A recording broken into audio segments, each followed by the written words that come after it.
For more information, please visit our website www.scienceworld.in. You can motivate us to do more by liking, sharing our Instagram and Facebook page. Also, don't forget to subscribe to our YouTube channel and press the bell icon to get notifications of new videos. Hello everyone, मेरा नाम तुषार भारद्वाज और ये हमारा favourite channel science world. आज की हमारी video का topic रहेगा फॉसिल फ्यूल। क्या होते हैं फॉसिल फ्यूल? किसको कहते हैं फॉसिल फ्यूल? जीवाश्म ईंधन क्या होते हैं? चलिए स्टार्ट करते हैं, समझते हैं फॉसिल फ्यूल किसे कहा जाता है, क्या है इसकी परिभाषा, क्या है इसका डिफाइन। देखिए, नेचुरल डिजास्टर्स, प्राकृतिक आपदाएं समय समय पर आती रहती हैं। नेचुरल प्रोसेस भी कह सकते हैं आप इनको, जैसे कि वॉल्केनिक एरप्शन हो सकता है, वॉल्केनिक एक्टिविटी हो सकती है, कोई लैंडस्लाइड हो सकता है, सुनामी वगैरह हो सकता है। तो इस तरह के काफ़ी सारे प्रोसेस होते हैं। तो कोई भी नेचुरल डिजास्टर जिसकी वजह से प्लांट और एनिमल्स की डेथ हो जाती है, वो हमारी पृथ्वी की सतह में दब जाते हैं और millions of year pass out होने के साथ साथ वो हमारी पृथ्वी में और गहराई में चले जाते हैं, दबते चले जाते हैं। साथ में high pressure, high temperature, anaerobic bacteria, या सिंपल कह सकते हैं बैक्टीरियल एक्शन के बेसिस पर मटेरियल फुल्ली कंसंट्रेट हो जाता है। तो ये जो प्लांट एनिमल की बॉडीज है, ये धीरे धीरे समय बीतने के साथ साथ millions of year pass out होने पर कन्वर्ट हो जाती है फ्यूल में, जिसको हम क्या बोलते हैं? फॉसिल फ्यूल, जीवाश्म ईंधन। ये जो जीवाश्म ईंधन होते हैं, फॉसिल फ्यूल होते हैं, ये तीन तरह से होते हैं। तीन कौन कौन से हैं वो?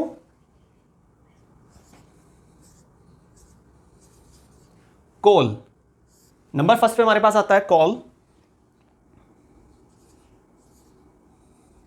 सेकंड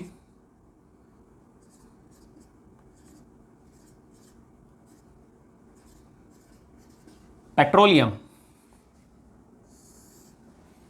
नंबर थर्ड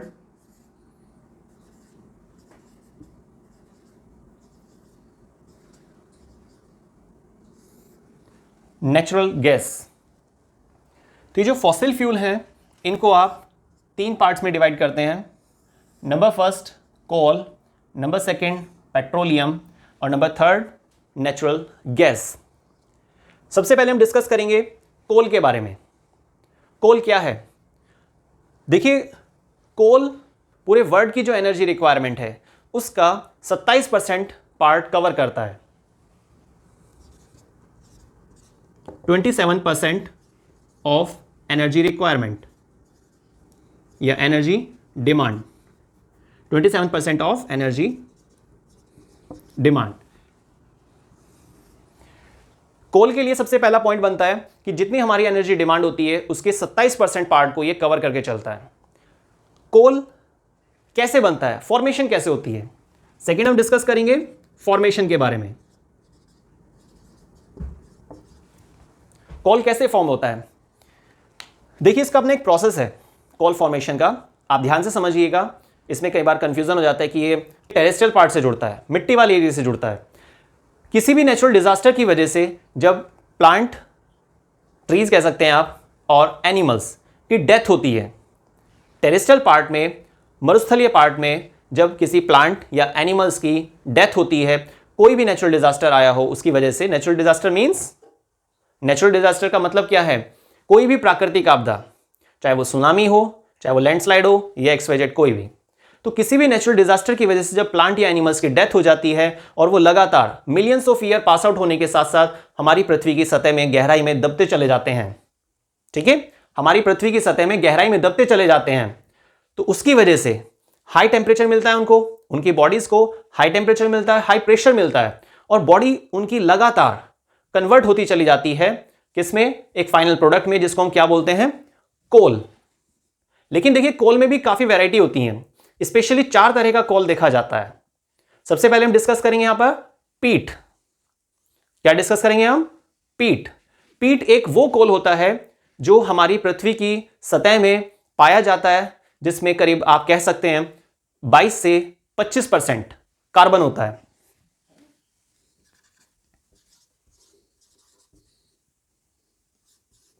जो पीट कोल मिलता है उसमें 22 से 25% कार्बन मिलेगा आपको।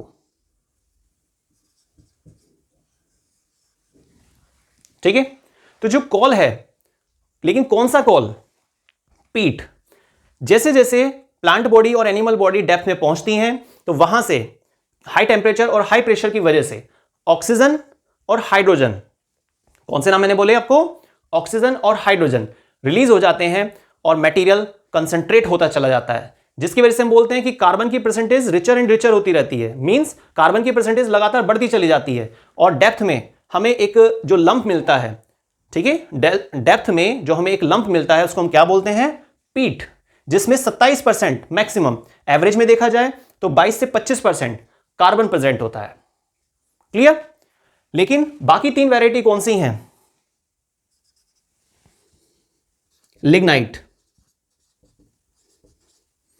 लिग्नाइट में अगर आप परसेंटेज देखते हैं कार्बन की तो आपको करीब 45% अप्रॉक्स में कार्बन मिल सकता है। एक नेक्स्ट वैरायटी होती है इसमें बिटुमिनस।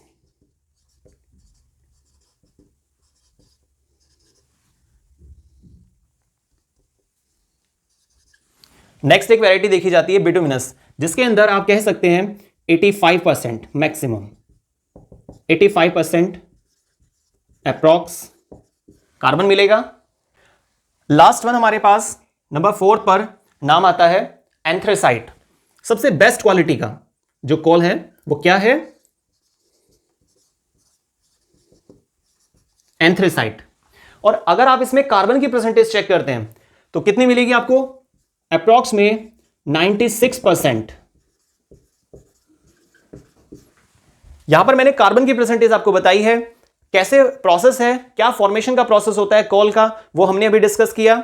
ठीक है, अब इसमें 4 वैरायटी कौन सी हो सकती हैं? पीट, लिग्नाइट, बिटुमिनस और एंथ्रेसाइट। एंथ्रेसाइट में आप ये सोचिए कि 96%, 96% आपको कार्बन मिल रहा है, तो वेस्टेज पार्ट तो बहुत कम है ना। तो एंथ्रेसाइट सबसे टॉप क्वालिटी का जो कॉल है वो देखा जाता है। ये सब कॉल की ही फॉर्म है, 4 फॉर्म आप मानिए कॉल के लिए। ठीक है, कॉल फॉर्मेशन का प्रोसेस हमारा क्लियर हुआ। एवरेज में कितनी डिमांड को पूरा करता है एनर्जी की? 27%। जो टोटल वर्ल्ड की डिमांड है एनर्जी को लेकर वो कितनी है? 27%। तो ये हमारे पास 4 फॉर्म थी कॉल के लिए, जिसमें सबसे बेस्ट ली जाती है वो है एंथ्रेसाइट, जो सबसे ज्यादा एनर्जी दिखाता है। देखिए कॉल का हम इस्तेमाल कैसे करते हैं। कॉल कंबशन में इस्तेमाल किया जाता है, बर्निंग में इस्तेमाल होता है, एयर की प्रेजेंस में। ठीक है, लेकिन यहां पर एक कंडीशन भी है और उसका नाम क्या है? कोक। क्या है कोक? देखिए कोक क्या होता है, जब आप कोल को स्ट्रांगली हीट करते हैं, जब आपने कोल को स्ट्रांगली हीट किया लेकिन एयर की एब्सेंस में, सिंपल है, कोल को आपने स्ट्रांगली हीट करना है एयर की एब्सेंस में, तो क्या प्रोडक्ट देखा जाता है? कोक। लेकिन अगर आप कंपेयर करते हैं कोल और कोक में, तो बेस्ट फ्यूल किसको मानेंगे हम? कोक को। पर ऐसा क्यों बोला गया? देखिए जब आप कोल को स्ट्रांगली हीट करेंगे एयर की एब्सेंस में, तो बहुत सारा material as a watery content तो वहां से वेपराइज हो जाता है, और जो बाद में बचता है, जो फाइनल कंसंट्रेट फॉर्म बचती है, उसको हम क्या कहते हैं? कोक। लेकिन ये बना कैसे? कोल को स्ट्रांगली हीट करने के बाद, और वो भी एयर की एब्सेंस में। लिमिटेड सप्लाई होती है हालांकि ये, पर एयर की एब्सेंस में बोला जाता है। अगर आप पॉल्यूशन के हिसाब से देखते हैं तो पॉल्यूशन काफी क्रिएट करता है आपका कोल वाला पार्ट, लेकिन जो कोक है वो फाइनल प्रोडक्ट है जो आपने कोल से बनाया है प्रोसेस के जरिए, ठीक है, कंबशन के बेसिस पे, तो कोक पॉल्यूशन कम क्रिएट करता है। क्लियर हुआ? अब एक लास्ट पॉइंट देखते हैं इसमें। ये कोल माइंस कहां पाई जाती हैं?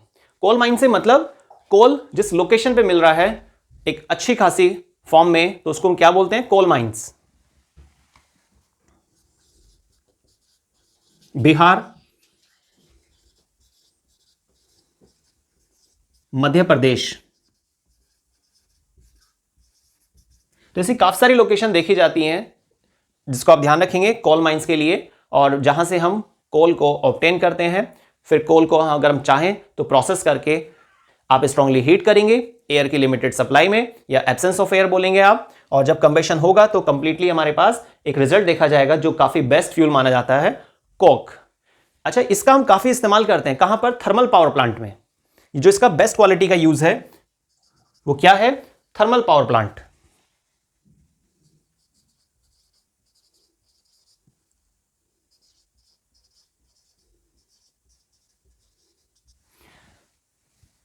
दूसरा आप लिख सकते हैं रिफाइनरी में। जब आप मेटल एक्सट्रैक्शन करते हैं ना, तो मेटल एक्सट्रैक्शन में बेस्ट क्वालिटी का रिड्यूसिंग एजेंट माना जाता है किसको? कोक को। ठीक है,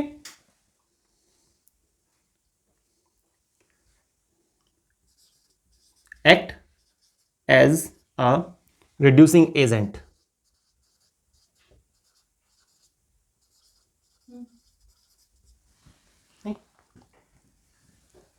तो act as a reducing agent.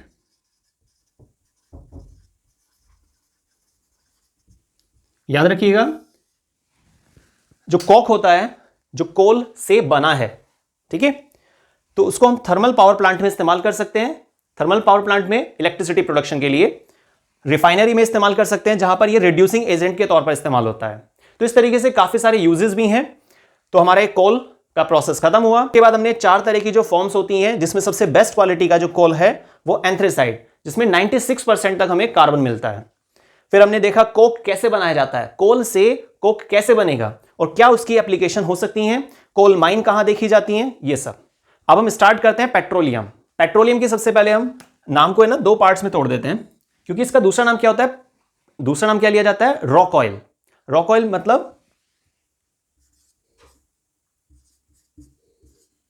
Petra plus oleum. Petra indicate करता है रॉक को और ओलियम इंडिकेट करता है किसको? ऑयल को। तो इसलिए इसको क्या बोलते हैं? Rock oil. क्या बोलते हैं इसको? Rock oil. आप इसको क्रूड ऑयल भी कह सकते हैं। क्रूड ऑयल मींस कच्चा तेल। ठीक है। अच्छा, पेट्रोलियम को आप डायरेक्टली यूज नहीं कर सकते हैं। पेट्रोलियम को आप डायरेक्टली यूज नहीं कर सकते क्योंकि इसमें काफी ज्यादा इंप्योरिटीज होती हैं। पेट्रोलियम को क्रूड ऑयल के नाम से भी जाना जाता है। अच्छा, पेट्रोलियम की अगर आप कंपोजिशन देखते हैं तो स्पेशली वहां पर हाइड्रोजन और कार्बन, मेनली वहां पर 2 एलिमेंट्स देखे जाते हैं, हाइड्रोजन और कार्बन, जिसकी वजह से हम इसको क्या बोलते हैं? Hydrocarbon compound. क्या बोलते हैं इसको? हाइड्रोकार्बन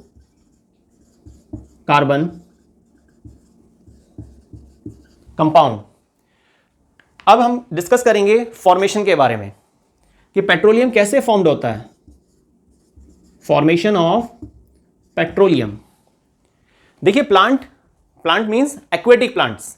टेरेस्ट्रियल वाले अलग होते हैं, जो एक्वेटिक सिस्टम में पाए जाते हैं उन्हें एक्वेटिक प्लांट कहा जाता है। तो एक्वेटिक सिस्टम जैसे कि समुद्र, तो समुद्र में पाए जाने वाले पौधों मींस प्लांट और एनिमल्स कि जब किसी भी रीजन से डेथ हो जाती है, किसी भी डिजास्टर की वजह से डेथ हो जाती है या किसी एक्सीडेंट की वजह से डेथ होती है, तो उनकी बॉडी लगातार समुद्र के तल में पहुंच जाती है, सी बॉटम में पहुंच जाती है और millions of year pass out होने के साथ साथ क्या होता है, उनकी जो बॉडी है वो डेप्थ में जाती रहेगी समय बीतने के साथ साथ। लेकिन हमारी जो अर्थ का हीट वैल्यू होता है, हमारी अर्थ की जो हीट होती है, जिसकी वजह से हाई टेम्परेचर हाई प्रेशर देखा जाता है और उनकी बॉडी और ज़्यादा कंप्रेस हो जाती है, जिसके कंप्रेस होने की वजह से वहाँ से जो ऑयल कंटेंट है वो स्क्वीज आउट होता है, वहाँ से बाहर निकलता है। आप वैसे भी जानते हैं ऑयल की डेंसिटी कम होती है, और ऑयल फ्लोट करता है, जानते हैं ना। तो बॉडी में से ऑयली कंटेंट बाहर निकला और बाहर निकलने के बाद हमारे समुद्र में पाए जाने वाली इम्परवियस रॉक। कौन सी rock? Impervious rock. Impervious rock का मतलब होता है जिसको भेदना पॉसिबल नहीं होता, जो बहुत ज़्यादा कॉम्प्लेक्स होती हैं, बहुत ज़्यादा हार्ड होती हैं। तो ये जो ऑयल पार्ट है ये इम्परवियस रॉक के नीचे कलेक्ट हो जाता है और लंबे समय तक वहाँ पर एज सच पड़ा रहता है। ठीक है। जब कभी ड्रिलिंग की जाती है, जब कभी ड्रिलिंग की जाएगी, उस चट्टान को भेदा जाएगा, ड्रिल किया जाएगा, तो उस ड्रिलिंग के बेसिस पर फिर इस ऑयल को बाहर निकाला जाता है। क्लियर? तो ये हमारे पास एक प्रोसेस है किस चीज का? पेट्रोलियम फॉर्मेशन का। क्लियर हुआ? Rock oil. रॉक ऑयल हमने इसे नाम क्यों दिया था? वो इसीलिए दिया था, आपने जैसे फॉर्मेशन को सुना होगा अभी, फॉर्मेशन में मैंने आपको बताया कि जो ऑयल कंटेंट था वो बॉडी से स्क्वीज आउट होकर मींस बाहर निकलकर कहां पर आया? वो रॉक के नीचे कलेक्ट हो गया है। ठीक है। ये जो रॉक होती है इसे हम इम्परवियस रॉक कहते हैं, जिसको आसानी से भेदना पॉसिबल नहीं है, बहुत हार्ड रॉक होती हैं। तो इसके नीचे वो ट्रैप रहता है। तो एक तरह से मानिए जब ड्रिलिंग की जाती है, चट्टानों को भेदा जाता है, ड्रिलिंग की जाती है, तो उसके नीचे जो प्रेजेंट ऑयल था वो बाहर निकल रहा है। तो ऐसा लगता है कि चट्टानों को भेद कर हमने चट्टानों में से ऑयल निकाल लिया है, तो इसलिए इसका नाम क्या दे दिया गया, रॉक ऑयल, चट्टानों का ऑयल। क्लियर। अब हमें डिस्कस करना है फ्रैक्शनल डिस्टिलेशन क्या होता है। देखिए फ्रैक्शनल डिस्टिलेशन का मतलब है एक ऐसा प्रोसेस, फ्रैक्शन टावर भी बोल सकते हैं इसको। फ्रैक्शन टावर एक वो स्ट्रक्चर होती है जिसमें फ्रैक्शनल डिस्टिलेशन किया जाता है। इसका मीनिंग क्या होता है, बेसिकली आप धीरे धीरे टेम्परेचर को इंक्रीज करेंगे तो उससे बेनिफिट क्या होगा, जो पेट्रोलियम था, जो हमारे पास क्रूड ऑयल था, जो हमारे पास रॉक ऑयल था, उसके अपने फ्रैक्शंस देखे जाते हैं। कुछ टेम्परेचर बढ़ाने के साथ साथ क्या होता है, पेट्रोलियम मींस क्रूड ऑयल फ्रैक्शनेट हो जाता है, इसलिए इसका नाम क्या रखा हुआ है, फ्रैक्शनल डिस्टिलेशन। ठीक है। और हर एक मटेरियल को आप टेम्परेचर के बढ़ाने के साथ साथ सेपरेट करते रहेंगे और फ्रैक्शनल डिस्टिलेशन के प्रोसेस को करने के बाद क्या प्रोडक्ट देखे जाते हैं,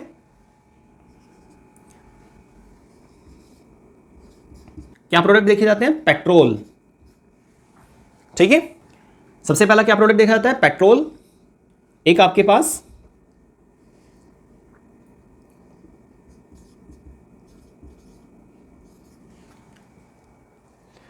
तो फ्रैक्शनल डिस्टिलेशन के बेस पे जो मेन प्रोडक्ट देखे जाते हैं वो क्या है, पेट्रोल, डीजल। बाकी इसमें पैराफिन, वैक्स वगैरह ये सब चीजें भी ऐड कर सकते हैं।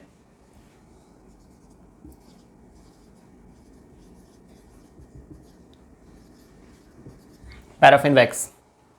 क्लियर।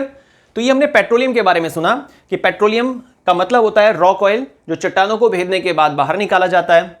ये एक तरह से हाइड्रोकार्बन कंपाउंड होता है क्योंकि इसमें मेनली क्या मिलता है, हाइड्रोजन और कार्बन। फिर हमने डिस्कस किया फॉर्मेशन के बारे में। एक्वेटिक सिस्टम में आपको जिक्र करना होता है, टेरेस्ट्रियल से कौन जुड़ा हुआ था, कोल। एक्वेटिक से कौन जुड़ा हुआ है, पेट्रोलियम। याद रखिएगा ये वो फ्रैक्शन है जो आप ऑब्टेन करेंगे कब, जब आप फ्रैक्शनल डिस्टिलेशन का प्रोसेस चलाते हैं। किस चीज में, पेट्रोलियम में। पेट्रोल और पेट्रोलियम अलग अलग चीजें हैं। पेट्रोल बनता है पेट्रोलियम से। ठीक है। लास्ट पार्ट हमारे पास नेचुरल गैस। देखिए नेचुरल गैस क्या है, जैसे कि इसमें नाम इंडिकेट कर रहा है प्राकृतिक gas, natural gas. Natural gas को बहुत ज्यादा क्लीन फ्यूल कहा जाता है, बेस्ट क्वालिटी का क्लीन फ्यूल बोलते हैं। नेचुरल गैस की अगर आप कंपोजिशन चेक करते हैं तो वहां पे क्या मिलता है आपको, मीथेन। मीथेन आपका लगभग 95% होता है। मेन कंस्टिट्यूएंट क्या है इसका, methane. Ethane, propane and butane, ये इसके 4 मेन कंस्टिट्यूएंट होते हैं। ट्रेसेस में कुछ और चीजें पाई जाती हैं, जैसे कि आप सल्फर का जिक्र कर सकते हैं, कार्बन डाइऑक्साइड का जिक्र कर सकते हैं। ये सब याद रखिएगा, ये सब ट्रेसेस अमाउंट होती हैं, बहुत सूक्ष्म मात्रा में पाई जाती हैं। तो नेचुरल गैस की हमने कंपोजिशन देखी। अब नेचुरल गैस की फॉर्मेशन की अगर बात की जाए तो वो क्या है, कहां पर फॉर्मेशन होती है इसकी। देखिए इसका फॉर्मेशन का प्रोसेस अलग से नहीं है। अभी हमने जैसे डिस्कस किया था, मैंने उसको वहां पर ऐड नहीं किया था जिससे कि मिक्सिंग ना हो। अदरवाइज क्या है, ये वहीं पर जिक्र आ सकता था। पेट्रोलियम की फॉर्मेशन में सुना था कि जब किसी प्लांट या एनिमल की डेथ हो जाती है एक्वेटिक सिस्टम में, ठीक है, किसी भी नेचुरल डिजास्टर की वजह से, तो उनकी बॉडी सी बॉटम, समुद्र के तल में पहुंच जाती है और काफी समय, millions of year, pass out होने के साथ साथ उनकी बॉडी तल में और गहराई में पहुंचती रहती है। समय बीतने के साथ साथ लगातार गहराई में जाती रहती है और हमारी पृथ्वी की सतह की जो गर्मी होती है, जो हीट होती है, उस हीट की वजह से, ठीक है, कुछ एनारोबिक बैक्टीरिया भी एक्शन कर देते हैं वहां पर। तो इन सब की वजह से क्या होता है, उनकी बॉडी में से एक ऑयल कंटेंट स्क्वीज आउट हुआ था, ऑयल कंटेंट बाहर निकला था, ऑयल की डेंसिटी कम थी, इसलिए वो फ्लोट करके ऊपर आने की कोशिश करते हैं। लेकिन बीच में क्या मिलती है उसको, इंपरवियस रॉक मिलती हैं, और उस इंपरवियस रॉक के नीचे ऑयल ट्रैप हो गया था। इतनी बात हमने सुनी थी पेट्रोलियम के फॉर्मेशन में। लेकिन यहीं पर आपको थोड़ा सा और ऐड करना है। जब ये ऑयल इंपरवियस रॉक के नीचे काफी लंबे समय तक प्रेजेंट रहता है, जब ये ऑयल इंपरवियस रॉक के नीचे काफी लंबे समय तक प्रेजेंट रहता है, तो यहां पर ऑयल में भी कुछ जो फाइन मटेरियल होता है वो एज अ वेपराइजेशन के बेसिस पर टाइम बीतने के साथ साथ ऑयल से निकलकर बाहर आता है। तो ऑयल के ऊपर की लेयर पाई जाती है नेचुरल गैस की, और उसके ऊपर क्या है, इम्परवियस रॉक। देखिए इस तरीके से, जैसे ये रॉक ऑयल, ये हमारे पास क्या है, इम्परवियस रॉक, और ये क्या था, ऑयल। इसके बीच में ये जो बीच का एरिया है, यहां पर क्या कवर हो जाती है, क्या चीज फैल जाती है, नेचुरल गैस, जिसमें मेनली क्या है, मीथेन। इसको मीथेन गैस भी बोल देते हैं बल्कि। क्लियर हुआ? तो ये फॉर्मेशन थी। और जब आप ड्रिलिंग करेंगे तो ड्रिलिंग करने के टाइम पर भी सबसे पहले जो सक्शन बनेगा वो किसका होगा, नेचुरल गैस का। और नेचुरल गैस के बाद जो चीज निकल कर आ रही है उसको क्या बोलेंगे, पेट्रोलियम। लेकिन है ना, जब आप पेट्रोलियम का जिक्र करेंगे तो इसको डिस्कस मत कीजिएगा, जब आप नेचुरल गैस की फॉर्मेशन बताएंगे तभी आप जिक्र करना उसका। क्लियर हुआ? तो ये नेचुरल गैस की फॉर्मेशन थी। नेचुरल गैस की एडवांटेज है कि इसको हम क्लीन फ्यूल मानकर चलते हैं, पॉल्यूशन क्रिएट नहीं करता है, इजीली अवेलेबल हो जाता है। इसी के बेस पे एक नाम और भी जनरेट होता है, और वो क्या है, सीएनजी। सीएनजी नेचुरल गैस से जुड़ा हुआ है। कैसे? एनजी मींस नेचुरल गैस, लेकिन कंप्रेस कर दिया हमने इसको। जब आप किसी भी गैस को कंप्रेस करते हैं हाई प्रेशर की वजह से, जिसकी वजह से क्या होता है, वो लिक्विफेक्शन, हम इसको ये भी बोल सकते हैं liquefaction of gases. Liquefaction of gases का मतलब होता है जब आप गैसेस को प्रेशराइज करते हैं तो लिक्विड में कन्वर्ट हो जाती है। आपने सुना है ना 3 स्टेट, सॉलिड, लिक्विड, गैस। तो गैस को आपने कंप्रेस किया, प्रेशर इंक्रीज किया, गैसेस के मॉलिक्यूल पास पास आ जाते हैं और वो किस में कन्वर्ट हो जाती है, लिक्विड फॉर्म में। तो इसे क्या बोलते हैं, कंप्रेस्ड नेचुरल गैस। जैसे आपने नोटिस किया होगा, आपने कोई डीओ की बॉटल यूज की होगी, तो डीओ को आप क्या कर रहे हैं, प्रेस कर रहे हैं उसकी नॉब को। जब आप प्रेस करते हैं ना, और आगे आप थोड़ा सा डिस्टेंस पर हाथ रखिए, तो ऐसे क्या लगता है कि भाई गैसेज है उसके अंदर, लेकिन जब आप हाथ पर देखेंगे तो कुछ लिक्विड आ जाता है, क्योंकि गैसेज जब प्रेशर से निकल रही हैं और डिस्टेंस काफी कम है, तो वहां पर क्या होता है, एक हाई प्रेशर जोन बन जाता है। और हाई प्रेशर जोन की वजह से क्या होता है, सारे मॉलिक्यूल पास पास आ जाते हैं और वो गैस के मॉलिक्यूल किस में कन्वर्ट हो जाते हैं, लिक्विड में। तो ये एक सिंपल सा एग्जांपल है लिक्विफेक्शन ऑफ गैसेस का, जिसका मीनिंग क्या होता है, सिंपल, कि गैसेस के मॉलिक्यूल को आपने पास पास कर दिया प्रेशर को बढ़ाकर, और जिसकी वजह से वो कन्वर्ट हो गए लिक्विड में। क्लियर हुआ? तो हमारे पास जो नेचुरल गैस है उसी के बेसिस पर हमने कंप्रेस करके उसको एक नया नाम दे दिया है, कंप्रेस नेचुरल गैस। तो याद रखिएगा, नेचुरल गैस को क्लीनेस्ट फ्यूल बोला जाता है। देखिए अब हम डिस्कस करते हैं नेचुरल गैस के एडवांटेज क्या हो सकते हैं।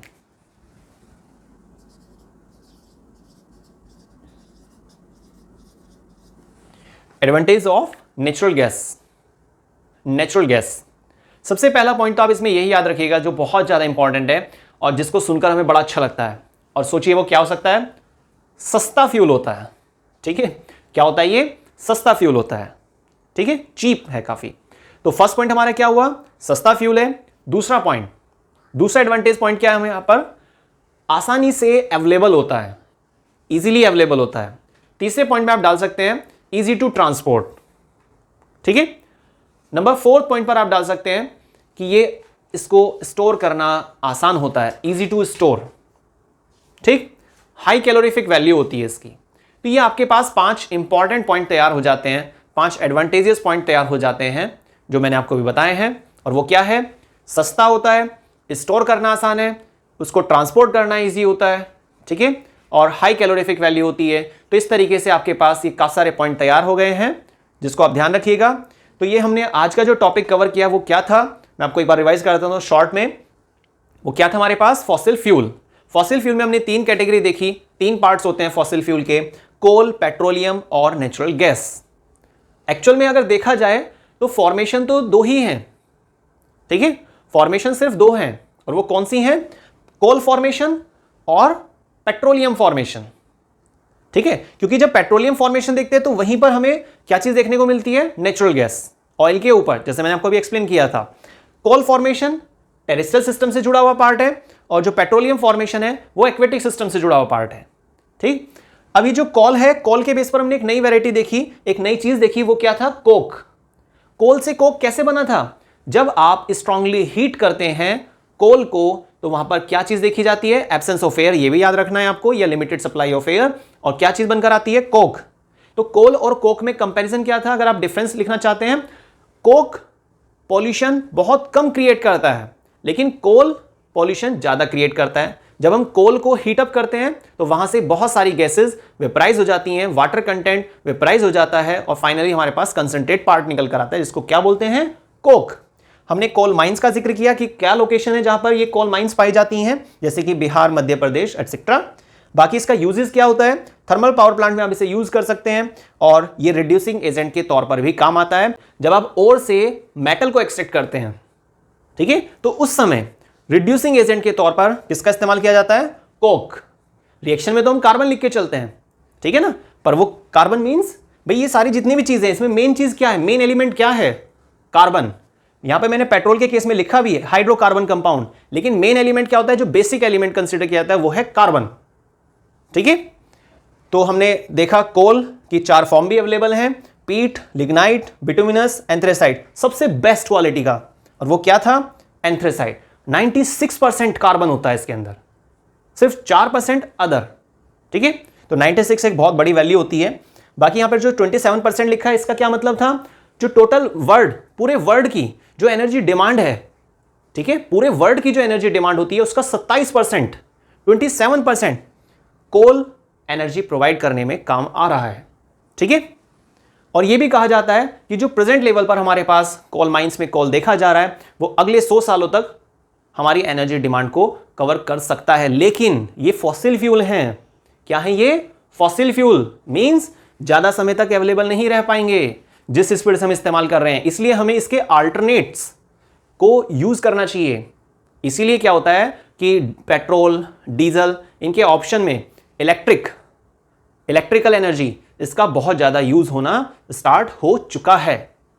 देखा होगा आपने बाइक्स में, कार में, मैक्सिमम ट्रेन में। पहले क्या होता था, कोयले की ट्रेन चलती थी, पॉल्यूशन कितना होता था, लेकिन अब इलेक्ट्रिकल एनर्जी का इस्तेमाल किया जाता है या फिर मैग्नेटिक ट्रेन का इस्तेमाल किया जा रहा है, ठीक है ना, वो अल्टरनेट ढूंढे जा रहे हैं। आपने वीडियो को शुरू से आखिर तक देखना है और जो इंपॉर्टेंट पॉइंट्स आ रहे हैं उनको नोट कर लेना है। सब्सक्राइब कराइएगा, शेयर कीजिए, लाइक कीजिए, कमेंट कीजिए। अगर आपको लगता है कि किसी पॉइंट की आपको जरूरत है, किसी पॉइंट टॉपिक पर वीडियो की रिक्वायरमेंट है, तो आप हमें कमेंट कर सकते हैं और जितना हो सके मैक्सिमम फैलाइए इसको। थैंक्स।